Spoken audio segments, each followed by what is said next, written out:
Hi, I'm Paul Salmon. I'm a spiritualist medium. My guest today is singer-songwriter John Finlinson. Hi, John. Hey, Paul. How you doing? Very good. Nice to see you. Yeah, you too. I want to ask you, how do you describe your music? That's always difficult to explain. It's, in a nutshell, folk rock. Mm-hmm. But there's, from a musical point of view, there's Chili Pepper, Dire Straits, Brother in Arms, Nirvana, sort of like Pink Floyd, all mixed up, kind of thing. So that's the sound of it. We write all our own stuff, and I'd say to explain the heart of it, it's music with a message, basically. So we don't necessarily take up invitations for the big sort of like gigs, so to speak. We like to focus on prisons in particular, dark places for want of a better word, because it's music with a message of hope, change, where there's desperation. You know, the message that we have through the music that we play brings a way out, a way of escape from whatever the situation might be. Yeah. And you know, we've seen some good fruit, thankfully. We've seen some good fruit on that, especially with the prison work. So if it was just music, we wouldn't necessarily be doing it the way that we're doing it, as much as we love the music, but it's got to be more than just the music. See, I actually came to see you a few weeks ago when you performed in church, and I was invited along, and I thought, oh, it's going to be happy, clappy music, and I'm not too sure. Yeah. But I was actually knocked out. Yeah. So listen, I even bought the CD, well done. Unchained, and I highly recommend it. That's a good plug for you. Thank you. Because I do, but I expected you to say it's God-based because you sing about God. Well, you know? yeah, it is God-based. Every single song has God in it. Yeah. But as you correctly observed, you know, coming to a church to listen to a Christian band, to play Christian music, and you know, I make no, I'm not ashamed of that fact. But from where we play, where we do our gigs, like when we're going to prisons and stuff, if we go in wearing, no disrespect, sandals, white socks, triangle, happy clappy stuff, the guys, you know, it's not their language, so to speak. We've been into, quite often actually, we go into prisons and we've got the full kit. We take a trailer load of stuff in with us in terms of equipment, and we'll do the first song. The guys come in and they kind of like, you know, they see us stood there as the band that we are, kind of thing, and they don't know what to expect because we look a little bit different to the norm. And then we do the first song, and more often than not we hear from the guys in the front row, I won't repeat their words, effing hell, didn't realise it was going to be like that. And then we've got their ears. Do you know what I mean? But it's just, it's about speaking the message in a language that they understand. I've got nothing against the happy clappy stuff. I've got good mates that do that stuff, and there's a place for it. But for what we do, it needs to be sort of like music with a message that's hidden, and it needs to be worked out. That message needs to be worked out by the person that's listening to it, rather than it being explained as such, kind of thing, because that's part of the penny dropping moment, kind of thing. But how did you get into this in the first place?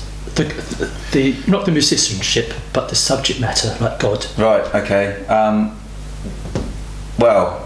I've always been interested and fascinated, actually, almost obsessed with truth or the meaning of life from a young kid. Basically, as long as I can remember, I've always been aware that there must be more to life than this, basically. And I found myself on a quest and a journey and a search to find the meaning of life, basically. And to start with, I looked in all the wrong places. Well, I thought at the time was the wrong places, as in occult practices, Ouija boards, all sorts of stuff, tarot cards, blah blah blah. And I didn't realise that the truth that I'd found could be so close than a simple book in my prison cell. I've got a long history here. So I can remember sitting on top of this mountain in Devon. I'm from Devon originally, and I love outdoors. I used to go into the hills and just think about life, basically. I was a drug dealing, violent, young scum, just off the rails teenager. So I was very messed up at the best of times, and with the influence of drugs, it just kind of like amplified and magnified this stuff that was going on within myself. I remember sitting on this hill smoking my drugs at this particular occasion. I remember looking up into the sky and saying, whoever you are, I need to know what truth is. I know you're out there. And a few days later, I was arrested and sent to prison for, I don't know, the 6th, 7th, 8th, 9th time. I was 19 years old now. I started my life of crime in terms of prison sentences from the age of 12. Between 12 and 19 years old, I've been given a total of 11 years to serve. The way the system works, obviously, that was more than half my life at that time. It's, if you get given 3 or 4 years, you do half of it if you keep your nose clean. So that's why it seems such a long time. But this time, it was almost like a blessing in disguise. You know, I'd asked God, I need to know who you are. I need to know this truth that I'm so passionately hungry for, and nothing is feeding that hunger, nothing is satisfying. And it was almost like it was because I was living life in the fast lane, 100 miles an hour, drugs, rock and roll, all that kind of stuff. And God was in the lay-by. And I was just going too fast to see him. And it was almost like he arranged the chessboard to slow me down a little bit. I put myself in prison. God didn't. I put myself in prison, but he used it. And I found myself in a prison cell, a very familiar place for me now. I'm 19 years old. And I recognise the Bible, the Gideon Bible. You know, the Gideons, they put Bibles in hotels and prisons and hospitals.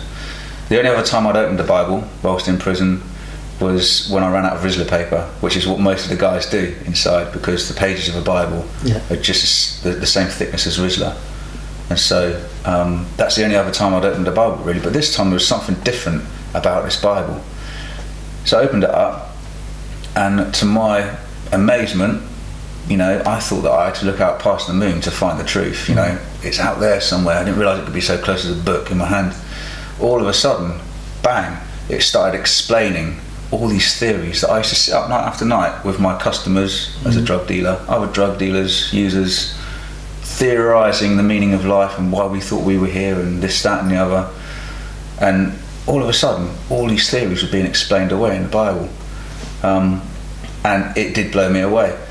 The thing that I found most difficult at that time, though, Paul, was I've been so used to lying through my teeth whilst going to court, and this particular crime that I was remanded in custody on now was so many loopholes in the case where I could have got the case thrown out and acquitted, and I'd walk out a free man. But I felt God was saying to me, and this was the first time that I really heard his voice. When I say that, I don't necessarily mean necessarily an audible voice. It's very difficult to explain, but I just knew he was what the message was that he was trying to sort of say to me. So did it like resonate inside you? Yeah, very strong thoughts and feelings and convictions within. And I remember he was saying, "You've asked me for the truth. This is the truth." And the first truth he showed me was the truth about myself. And for the first time, because I never had a conscience before this, I felt guilty, worthless, shameful. I now know it was the conviction of the Holy Spirit making me aware of my wrongdoings. Don't really want to use the word sin. It's a funny word that a lot of people don't understand, but basically my fortunes.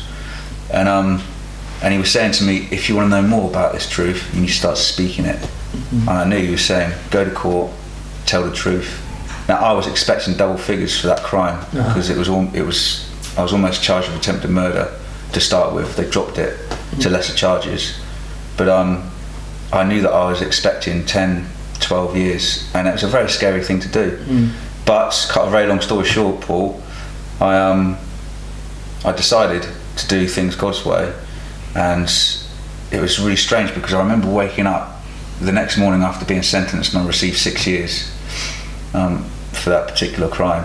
And I woke up, and the sense of joy and peace that I had inside the day after I'd been given 6 years to serve inside was phenomenal. Most people are feeling suicidal at that point and very down at best.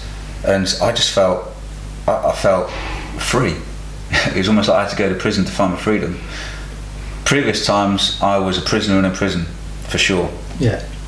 This time, out of those 6 years, I served 4 because of the way the system works, and put my hand on my heart when I say this, they were the best years of my life, because it wasn't like I was a prisoner in a prison now. No. I was like a monk in a monastery. Yeah. I had the opportunity and the privilege to really look into the Bible, to digest it, to understand it, and to learn from it. And that's what changed me to not be within the 85% of people that reoffend within the first 2 years of release. Right. You know, because there was a sure foundation now that had been.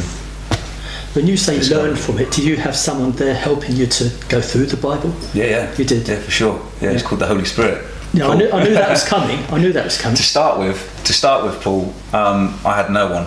Yeah. It's a spiritual experience that I had, just me, myself and I, in my prison cell. Okay.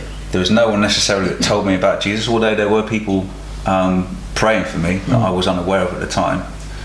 The power of prayer is phenomenal. I know, many of you listeners will understand and appreciate, the power of prayer. Well, I had a nun praying for me since I was about 9 years old, as well as another old lady, and I'm fully confident that those prayers kept me alive. Basically, I've had some very, very, very close experiences with death. It's just. Is it true? I heard that you offered or you asked to go to Dartmoor. I did, yeah. That's right. Why on earth did you request to go to Dartmoor? I know. Well, at the time, it was like, why are you requesting to go to Dartmoor? Because at that time, Dartmoor Prison was recognised and had a reputation as being a disciplinary prison. So prisoners that were hard work in other prisons and just kept on getting in trouble, they were just ghosted out, basically. When I say that, I mean they were put on a bus and sent to Dartmoor Prison, because that's where all the problems were. Even the officers that were a problem were sent to Dartmoor Prison. And so for me at that time to request to go to Dartmoor was because I met an inmate fairly early on into my Christian experience, and he said he recognised that I was reading the Bible now, and he said to me, look, if you're serious about wanting to grow in a spirit, you should go to Dartmoor, because I've been there and the chaplaincy team are there because they want to be there. They're not there because of the money, they're there because they're called to be there. And so that's why I transferred to go there, and that is from where I started rubbing shoulders and having the privileged fellowship with like-minded people that were mature in the spirit. Really? Yeah. Some of the experiences I remember from Dartmoor Prison, I mean, I'm talking about from demonic manifestations in inmates as a result of messing around with whatever, various different things in their past, to 90 men wanting to be baptised on the same day. Yeah, making that commitment from something was going on there. There was a wave of something that was just waking something up within the inmates at that time. What about the musician side of you? How did that develop? That develops in Dartmoor. This same Christian inmate that said to me, you should go to Dartmoor, he also said to me, do you play an instrument? And I said, yeah, I used to play the guitar. And he said to me, you want to pray for a guitar? And so I did. I prayed to go to Dartmoor and I prayed for a guitar. The same day I arrived in Dartmoor Prison, the chaplain come round onto the introduction wing, banged on the door. You come in, hi, I'm the chaplain, I'm just here to say, welcome to Dartmoor, and if you need to talk about anything, I'm here, put in an application to come see me. I also hear that you've become a Christian in Exeter Prison. Do you play an instrument by any chance? Because we're forming a band in the chapel. I said, yeah, I play the guitar. He goes, brilliant, I'll get you one for yourself. The day after I prayed for one. So yeah, and that's pretty much, I learnt to play the guitar on my first ever prison sentence when I was 12 years old in the Young Offenders Institute. But after I got out from there, I unfortunately sold my guitar and brought drugs, basically, to celebrate freedom. And got into the rave scene and free parties and all that kind of stuff. And then picked it back up in Dartmoor. kind of never put it down since. So when did it strike you to go out on a mission, if you like, with your music? I had dreams and what we call words, where people kind of like have a message or whatever it might be from God as to help you sort of like fulfill your calling. And I know that I'm called. I know that it's my purpose, or part of my purpose as I walk this journey of life, to speak the message that I've discovered. And one of the ways that I do that is I use the microphone of music. You know, music is the great sort of communicator, the great sort of like, everybody understands music. Of course. So yeah. But you're part of a band. I mean, you are the main singer-songwriter, aren't you? Yeah.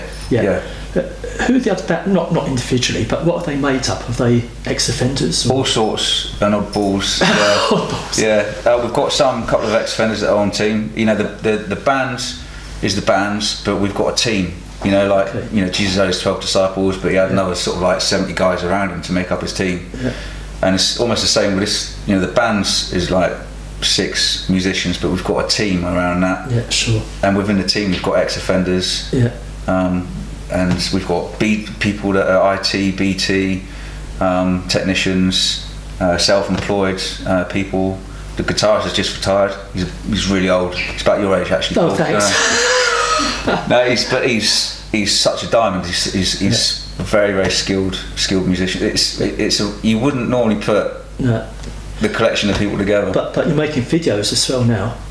Yeah, music videos. We've observed that YouTube is, you know, some of the situations that we like to kind of like play into is, you know, depression, suicide, you know, desperation. Where there's despair, we like to kind of like bring hope. You know, as I previously said, one of the reasons for making YouTube videos, and we've just released the first one called Thank You, which can be found on YouTube under Finny Music, is about finding freedom in the face of adversity. And thankfully I've had feedback already that's kind of like made sense to some people, and they've, you know, were feeling suicidal and it's changed their mind. You know, and you know, we don't do this for money, far be it, but that's the kind of fruit. That's the reason for why we do stuff. That's a testament to your work, isn't it? Yeah, and it's an indication that, you know, we're doing something right, basically. So, John, thanks for coming in. I'm going to plug it again, because go and get Unchained. I don't usually do this. Look up John Finny Music. What's the website? finnymusic.com. www.finnymusic.co.uk. God, so it's Unchained, and have a look. John, thanks a lot. Paul, all the best. God bless you, mate. Cheers.